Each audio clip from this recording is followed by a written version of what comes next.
நடிகரும் இயக்குனருமான பாக்கியராஜ் அவர்களோட இழப்பு அப்படிங்கிறது தமிழகத்தையே உலுக்கி எடுத்த ஒரு சம்பவமாக இருக்குது. பிரபல இயக்குனரும் நடிகருமான பாக்கியராஜ் வயது 73 மாரடைப்பு ஏற்பட்டு சென்னையில் இன்று காலை ஜூன் 27 இன்று காலமாகியிருக்காரு. கோவாவில் நடந்த நடிகை குஷ்புவோட மகள் அவந்திகாவின் திருமணத்தில் பங்கேற்றுட்டு நேற்று இரவு தான் சென்னை திரும்பியிருக்காரு பாக்கியராஜ். இந்த நிலையில் அவருக்கு மாரடைப்பு ஏற்பட்டு உடனடியாக சென்னையில் இருக்கக்கூடிய தனியார் மருத்துவமனையில் அனுமதிக்கப்பட்டிருக்காரு. சிகிச்சை பலனின்றி அவரோட உயிரானது இன்று பிரிந்தது பெரும் சோகத்தை ஏற்படுத்தியிருக்கு. இந்திய அளவுல திரைக்கதை மன்னன் என பெயர் எடுத்த இயக்குனர் பாக்கியராஜ் நடிகர், இயக்குனர், வசங்கந்தா, திரைக்கதை எழுத்தாளர் என பன்முக திறமை கொண்டவர் தான் பாக்கியராஜ். ஒரு தனித்துவமான கதைக்களம் மற்றும் நகைச்சுவோட கூடிய குடும்ப திரைப்படங்களை உருவாக்குதல ரொம்ப பிரபலமானவர் தான் இந்த பாக்கியராஜ். இந்த பாக்கியராஜ் மரணத்தை பற்றியும் அவர் வாழ்ந்த காலத்தில் இவர் சாதித்த நிகழ்வுகளை பற்றியும் நம்ம இந்த வீடியோ மூலமாக பார்க்கலாம். கடைசி வரைக்குமே வீடியோவை ஸ்கிப் பண்ணாமல் முழுமையாக பாருங்கள். இவர் ஏன் இறந்தார், இவருக்கு என்ன ரீசன், மேலுமே இவருக்கு என்ன மாதிரியான ஒரு மாற்றங்கள் இவங்களோட வாழ்க்கையில் நடந்திருக்கு அப்படிங்கிறது தான் நம்ம இந்த வீடியோ மூலமாக பார்க்க போகிறோம். தன்னோட குரு பாரதி ராஜாவின் உதவி இயக்குனருமாக சேர்ந்து ஒரு 16 வயதினிலே கிழக்கு போகும் ரயில், சிவப்பு ரோஜாக்கள் உள்ளிட்ட பல படங்களில் பணியாற்றிக்கிறாரு. புதிய வார்ப்புகள் படத்தின் மூலமாக இவர் நடிகராக அறிமுகமான இவர் சுவரில்லாத சித்திரங்கள் படம் மூலம் இயக்குனராக அறிமுகமானார். மௌன கீதங்கள், இன்று போய் நாளை வா, அந்த 7 நாட்கள், தூரல் நின்று போச்சு, டார்லிங் டார்லிங் டார்லிங், முந்தானை முடிச்சு உள்ளிட்ட பல்வேறு வெற்றி படங்களை இயக்கியிருக்காரு. பல்வேறு படங்களில் ஹீரோவாகவும் அசைத்திருக்கிறாரு. இயக்குனர் பாரதி ராஜா மறைந்து கிட்டத்தட்ட ஒரு 20 நாட்களுக்குள்ளேயே அவரது சிஸ்டியனான பாக்கியராஜ் மறைந்து இருப்பது திரையுலகிலிடையே பெரும் அதிர்ச்சியையும் பெரும் சோகத்தையும் ஏற்படுத்தியிருக்கு அப்படின்னு சொல்லலாம். மேலுமே நீங்கள் பாக்கியராஜ் பற்றி என்ன நினைக்கிறீங்க அப்படிங்கிறத மறக்காம கமெண்ட்ஸில் சொல்லுங்க. மூத்த இயக்குனரும் நடிகருமான திரைக்கதை மன்னன் பாக்கியராஜ் ஜூன் 27/6/2026 இன்று காலமாகியிருக்கிறாரு. இவருடைய திடீர் மறைவு தமிழ் திரையுலகினரையும் ரசிகர்களையும் பெரும் சோகத்திலும் பெரும் அதிர்ச்சியிலும் ஆழ்த்தியிருக்கு. அவருடைய மறைவு குறித்து பார்த்தீங்களா முக்கியமான செய்திகள். திரைக்கதை மன்னன் என்று புகழ் பெற்றவரும் பிரபல இயக்குனருமான பாக்கியராஜ் உடல்நலக் குறைவு காரணமாக மரணம் அடைஞ்சிருக்காரு.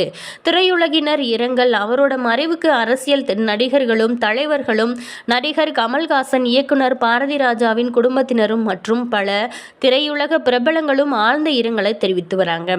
அது மட்டும் இல்லாமல் தமிழ் சினிமாவில் தனித்துவமான ஒரு திரைக்கதை உத்திகளை அறிமுகப்படுத்தியவர் தான் பாக்கியராஜ்.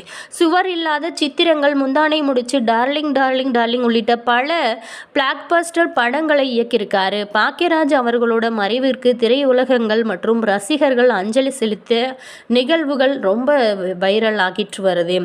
மேலுமே இந்த பாக்கியராஜ் சார் பார்த்தீங்களா பல்வேறான பல சாதனைகளை படைச்சிருக்காரு. தமிழ் சினிமாவோட மூத்த இயக்குனரும் தனக்கென ஒரு தனித்துவமான திரைக்கதை பாணியை உருவாக்கி தமிழ் நெஞ்சங்களில் நீங்கா இடம் பிடிச்சவர் தான் பாக்கியராஜ். இவர் எதனால் இறந்தார் அப்படின்னா மாரடைப்பு காரணமாக இறந்திருக்காரு. இந்த துயர செய்தி ஒட்டுமொத்த தமிழ் சினிமா உலகையும் சரி, ரசிகர்களையும் சரி பெரும் அதிர்ச்சியிலும் சோகத்திலும் ஆழ்த்திருக்கு.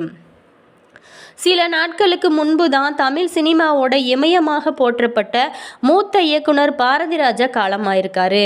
அந்த துயரத்திலிருந்தே மீளாத நிலையில், இந்த அதிர்ச்சியில் இருந்த திரையுலகமும் ரசிகர்களும் இன்னும் மீளாத நிலையில் பாரதி ராஜாவின் முதன்மை சிஷியரும் சிறந்த படைப்பாளியுமான பாக்கியராஜோட இந்த திடீர் மரணம் தமிழ் திரையுலகிற்கு ஈடு செய்ய முடியாத மற்றொரு பேரிழப்பாக அமைஞ்சிருக்கு.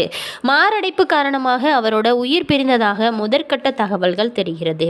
மேலுமே தமிழ் சினிமாவோட திரைக்கதை மன்னன் என்று அனைவராலும் அன்போடும் கொண்டாடப்பட்டவர் தான் இந்த பாக்கியராஜ். நகைச்சுவை, குடும்ப உறவுகளோட உணர்வுகள், காதல், சமூக பார்வையை மிக சாதுரியமாக தன்னோட திரைக்கதைகளில் வெளிப்படுத்தியிருப்பார். அது மட்டும் இல்லாத இவர் பார்த்திங்களா ரொம்ப ஒரு சிறப்பு வாய்ந்த ஒரு நடிகர். பிரபல இயக்குனரும் நடிகருமான பாக்கியராஜ் 23 மாரடைப்பு ஏற்பட்டு சென்னையில் இன்று காலமாகியிருக்காரு. இந்திய அளவில் திரைக்கதை மன்னன் என பெயர் எடுத்தவர் தான் இயக்குனர் பாக்கியராஜ். நடிகர், இயக்குனர், வசனகர்த்தா மற்றும் திரைக்கதை எழுத்தாளர் என பன்முக திறமை கொண்ட பாக்யராஜ் ஒரு தனித்துவமான கதைக்களம் மற்றும் நகைச்சுவோட கூடிய குடும்ப திரைப்படங்களை உருவாக்குவதில் ரொம்பவும் பிரபலமானவர்.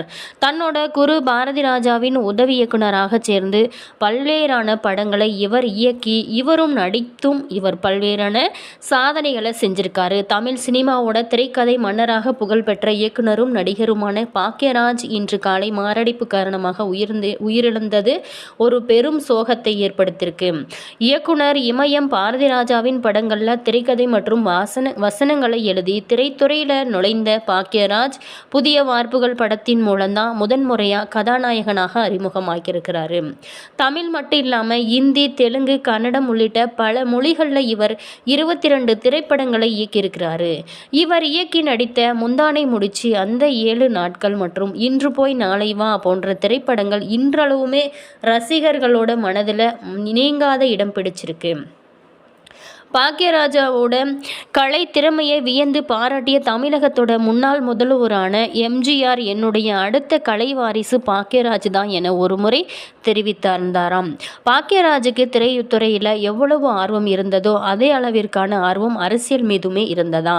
தொடக்கம் முதலே எம்ஜிஆரின் தீவிர ரசிகராக இருந்த பாக்யராஜ் அதிமுகவில் தன்னோட இணைத்து கொண்டாராம். அந்த சமயத்தில் வெளியான ருத்ரா என்ற திரைப்படத்தில் எம்ஜிஆர் மற்றும் ஜெயலலிதாவின் உருவப்படங்கள் திரையுறை தெரியும்படி காட்சி அமைச்சிருந்தாராம். இருப்பினும் அவரால் அதிமுகவில் நீண்ட காலம் நீடிக்க முடியவில்லையாம். இதனைத் தொடர்ந்து கடந்த 1989ஆம் ஆண்டு பிப்ரவரி 11ஆம் தேதி எம்ஜிஆர் மக்கள் முன்னேற்ற கழகம் என்ற கட்சியை தொடங்கி அரசியலில் புது அவதாரம் எடுத்தாராம் பாக்யராஜ். கட்சி தொடங்கிய 2 ஆண்டுகளிலேயே கேரளாவில் சட்டமன்ற தேர்தலில் நடைபெற்றதாம். 1991ஆம் ஆண்டு கேரள சட்டமன்ற தேர்தலில் எம்ஜிஆர் மக்கள் முன்னேற்ற கழகம் போட்டியிட்டதாம். இந்த கட்சி சார்பில் போட்டியிட்ட வேட்பாளர் ஒருவர் வெறும் 87 வாக்குகள் மட்டுமே பெற்றதுனால அரசியலில் பின்வாங்க வேண்டிய நிலையானது ஏற்பட்டிருக்காம். படுதோல்வியை சந்தித்த எம்ஜிஆர் மக்கள் முன்னேற்ற கழகத்தை தொடர்ந்து நடத்த முடியாமல் கட்சியை கலைத்துவிட்டு மீண்டும் அதிமுகவிலேயே தன்னை இணைத்து கொண்டாராம் பாக்யராஜ். ஆனால் இந்த முறையும் பாக்யராஜால் அதிமுகவில் தொடர்ந்து நீடிக்க முடியாமல் போனதாம். இதன் காரணமாக 2006ஆம் ஆண்டில் கலைஞர் கருணாநிதி முன்னிலையில் திமுகவில் இணைந்தாராம் பாக்யராஜ். திமுகவில் பாக்யராஜ் இருந்தபோது அத்தகைய அதிமுக பொதுச் செயலர் ஜெயலலிதாவை விமர்சித்தாராம். இது அரசியல் களத்தில் பரபரப்பை ஏற்படுத்தவே திமுகவில் ரொம்பவே இருந்து விலகி அரசியல் பார்வையாளராக மட்டுமே தன்னை அடையாளப்படுத்தி கொண்டாராம். மேலுமே அரசியல் களம் சரியாக அமையாததுனால மீண்டும் திரைத்துறையில் தன்னோட பயணத்தை தொடங்கியிருக்கிறாராம் பாக்யராஜ். இப்படிப்பட்ட சூழ்நிலையில் கிட்டத்தட்ட ஒரு 45 ஆண்டுகளுக்கு மேலாக திரைத்துறையில் பல்வேறு சாதனைகளை படைத்த பாக்யராஜுக்கு அரசியல் களம் மட்டும் எதிர்பார்த்த வெற்றி தரவில்லை. அவர் அரசியல் கட்சியை தொடங்கிய போது எம்ஜிஆர், கலைஞர், கருணாநிதி மற்றும் ஜெயலலிதா போன்ற முக்கிய ஆளுமைகள் தமிழ்நாட்டில் இருந்தாங்க. இவங்களையும் தாண்டி அவரால் தான் உருவாக்கிய கட்சியை தொடர்ந்து நடத்த முடியாமல் போனதா. அதோடு பாக்யராஜோட அரசியல் கட்சி தமிழ்நாட்டில் ஒரு தேர்தலில் கூட போட்டியிடவில்லை. ஒருவேளை அவர் தமிழக சட்டமன்ற தேர்தலில் போட்டியிட்டு இருந்தால் நிலைமை வேறாக இருந்திருக்கவும் வாய்ப்பு இருக்கு அப்படின்னு சொல்லப்படுறாங்க. மேலுமே பாக்யராஜோட இந்த அற்புதமான சாதனைகள்லாம் பாக்யராஜோட குருவான இயக்குனர் பாரதிராஜா இறந்த சில நாட்களிலேயே அவருடைய சீடரும் உயிரிழந்திருப்பது தமிழ் சினிமாவிற்கு பேரிழப்பை ஏற்படுத்தியிருக்கு அப்படின்னு சொல்லப்படுது. மேலுமே இவர் பார்த்திங்களா பல்வேறான சாதனைகளை செய்து பல்வேறான படங்களில் நடித்து பல்வேறான சிறப்புகளை பெற்றிருக்காரு. திரையுலகில் அடுத்தடுத்த அதிர்ச்சி இயக்குனர் பாக்யராஜ் காலமாகி இருக்கிறது அப்படின்னு சொல்லலாம். பிரபல இயக்குனரும் நடிகருமான பாக்யராஜ் மாரடைப்பு ஏற்பட்டு சென்னையில் இன்று காலமாகிறது ஒரு தீராத ஒரு துன்பம் அப்படின்னு சொல்லலாம். இயக்குனர் பாரதிராஜா மறைந்து கிட்டத்தட்ட ஒரு 20 நாட்களுக்குள்ளேயே அவரோட சிஷியரான பாக்யராஜ் மறைந்திருப்பது திரையுலகிடையே பெரும் அதிர்ச்சியும் பெரும் சோகத்தையும் ஏற்படுத்தியிருக்கு. அது மட்டும் இல்லாமல் பல கட்சியினரும் பல திரையுலக உலகங்களும் நிறைய பேர் பார்த்திங்களா இவருக்கு கண்ணீர் அஞ்சலி செலுத்தி வராங்க. என்ன நேயர்களே, இந்த வீடியோவில் பாக்யராஜ் மறைவு பற்றி தான் பார்த்தோம். வீடியோ பிடிச்சிருந்தால் லைக் பண்ணுங்கள், கமெண்ட் பண்ணுங்கள், ஷேர் பண்ணுங்கள். இது போன்ற பல தகவலை நீங்கள் தெரிஞ்சுக்கணும் அப்படின்னாலும் மறக்காமல் நம்ம சேனலை சப்ஸ்கிரைப் பண்ணிவிட்டு கூடவே இருக்க பெல் பட்டனையும் ப்ரெஸ் பண்ணிக்கோங்க. அதே மாதிரி நீங்கள் பாக்யராஜ் சார் பற்றி என்ன நினைக்கிறீங்க, உங்களோட கருத்து என்ன?